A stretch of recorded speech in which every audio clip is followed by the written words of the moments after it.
3, 2, 1. So inilah dia kedai atas tol. Very interesting.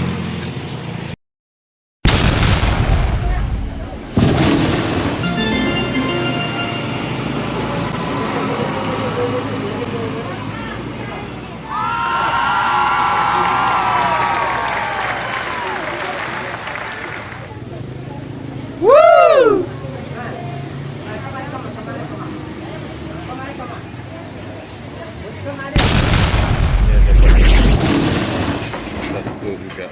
Aduh, tengok apa yang special ni. Nasi Dagang Atas Tol. So ini dia punya apa, gulai nasi dagang.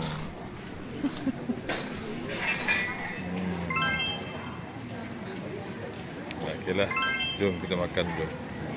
Ramai hari ni tak ramai orang, boleh lah kita makan.